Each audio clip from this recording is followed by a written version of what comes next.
తను పుట్టినప్పుడు తన కోసం మా శివుడు తలపెట్టిన గమ్యం ఏమిటో నాకు తెలియలేదు. తన మరణం ఆ ప్రయాణానికి నాంది మాత్రమే అని, ఆ గమ్యం వైపు వేసే మొదటి అడుగని తెలియలేదు. తన కోసం దేవతలకి అసురులకి మధ్య జరిగిన ఈ యుద్ధం ఆ యోధుని ప్రయాణంలో రెండో అధ్యాయమని తెలియలేదు. తప్పుకో విశ్వాసరా, బాహుబలికి శిక్ష తప్పదు. సోదరా ఇంద్ర, నీకు బాహుబలి కావాలంటే నన్ను గెలిచి తీసుకో.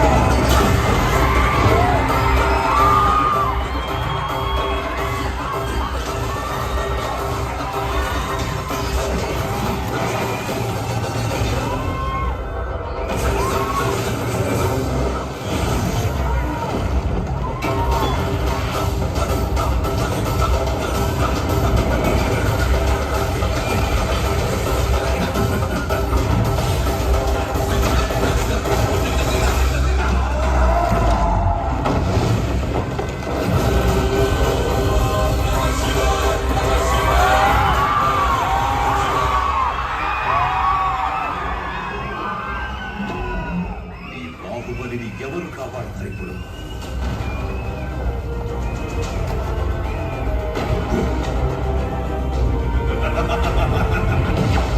జై మహాకాళ! అది అదే ప్రశ్న ఇంద్ర, ఇప్పుడు నిన్నెవరు కాపాడతారా?